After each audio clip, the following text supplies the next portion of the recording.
This is part two of the news.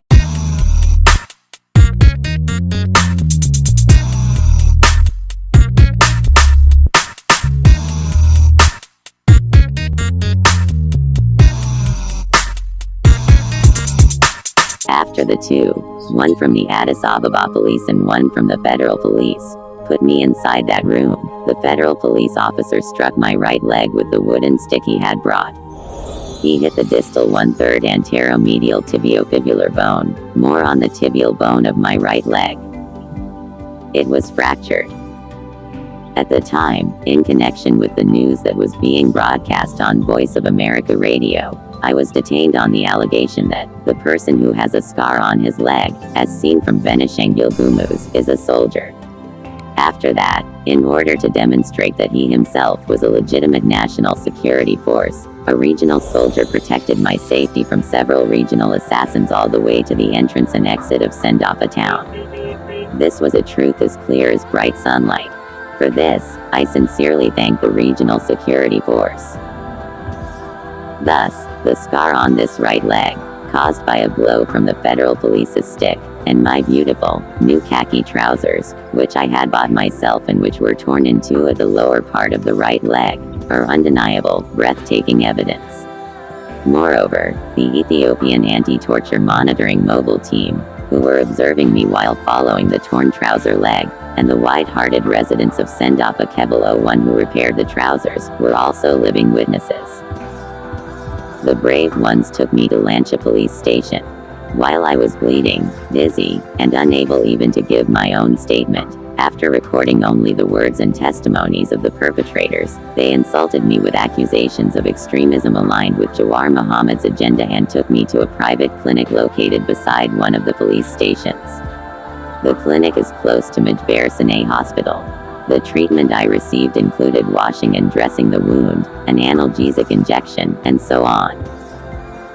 After returning me to Lancha Area Police Station, I was told to go.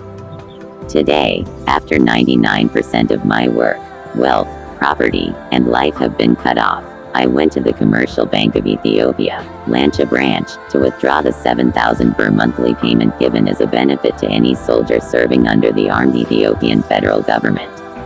The coordinators there called a ride and took me to Korea Christian Hospital.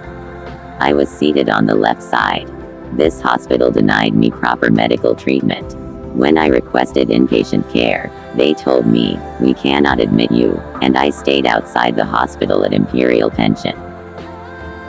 During the period of surveillance, the complete absence of medical assistance helps reveal where the source of the assassination attempt mission truly originated.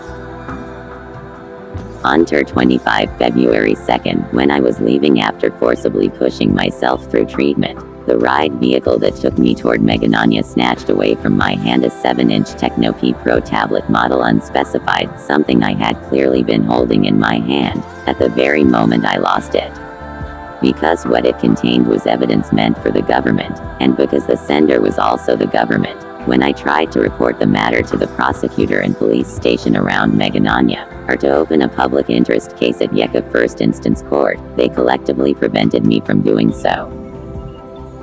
In connection with this case, the Lancha police station and the prosecutor's office refused from the outset to record my criminal complaint and sent me away repeatedly. Even when I attempted to take the matter to their immediate superior official, I was explicitly blocked. To this day, the assassins, suppression of law, justice, democracy, and civic and national responsibility under the Ethiopian federal government has not been fully told. Therefore, I have written this so that international diplomatic countries may thoroughly know about the attempted assassination, oppression, and torture inflicted upon me through the Ethiopian Information Network Security Agency. Dr. Gadasa Alana Dava. ከላይ የሰማችሁት የዛሬ ቀኑ ዛሬ ሰኞ ነበረ። ዛሬ እሁድ ነው። 2013 ጥር 24 በፈረንጆች አቆጣጠር ፌብሩዋሪ 1 2021 ግሪጎሪያን ካላንደር በኢትዮጵያ የብሔራዊ መረብ ደህንነት ኤጀንሲ ግቢ ውስጥ በሁለት የአዲስ አበባ ፖሊስ፣ አንድ የፌዴራል ፖሊስ እና ሁለት የግቢው ጥበቃዎች የደረሰብኝ አሰቃቂ ድብድብና ከዛ ወደ ላንቻ ፖሊስ ጣቢያ ተወስጄ የደብዳቤዎቹ ቃል ተሰጥቶ የኔ መከልከል በጀዋር መሐመድ ስም መሰደቤንና መንገላታትን፣ ኮሪያ ሆስፒታል ደግሞ ሕክምና መከልከሌንና የግሌን 7 ኢንች ቴክኖ ፒፕሮ ታብሌት መቀማተን ለማንኛውም ፍትህ፣ ሕግና ዴሞክራሲ ተቋም ኢትዮጵያ ውስጥ ያለው የኢፌዴሪ መንግስት የሕግ አካል ይህን እስከዛሬ ድረስ ተቀብሎ መርምሮ ትክክለኛ ፍትህ ያልሰጠበት ጉዳይና ተያያዥነት ያለውና በጣም አንኳር የሆነው እነኚህ ደብዳቤዎችና የመንግስቱ ወንጀል ፈጻሚዎች በየክልሉና ፌዴራል መንግስት መስሪያ ቤት ሕግ እና ፍትህ ተቋማት ላይ ተሰግስገው እጅ ለእጅ ከጤና ተቋማት እና ከፍተኛ የጤና ባለሙያዎች፣ ሐኪሞች ጋር እጅ ለእጅ በመያያዝ አሊያም ደግሞ የሕክምና ማህበራት እና ኃላፊዎቻቸው ጋር በመተባበር እንዳደረሱብኝ የሚያሳውቅ ማብራሪያ ሲሆን ይኸውም በሕክምና አናቶሚካል ላንድማርክ እየታገዘ የድብደባ አይኔ እንድታወርና አንደበቴ እንዳናገር ኦሲፒታል ኮርቴክስ የሚከልል የጭንቅላት አጥንት ስካልቦን አካባቢ በተደጋጋሚ እንዲመቱኝና ከልቤ ትይዩ የሆነው posterior chest on the left side በተደጋጋሚ ክላሽኒኮቭ ሰደፍ እንደመቱኝ ትክክለኛ የሆነ ሳይንሳዊ አቅጣጫ ተሰጣቸው በመሆኑና የኢትዮጵያ ሕክምና ማህበር አባል መሆን የሚያሳይ የሆነ ተራ መታወቂያ እዛው መቀማቴን አሊያም ደግሞ ኦሮሚያ ክልል ውስጥ የተለያዩ ከ3 ያላነሰ ቦታ መሰል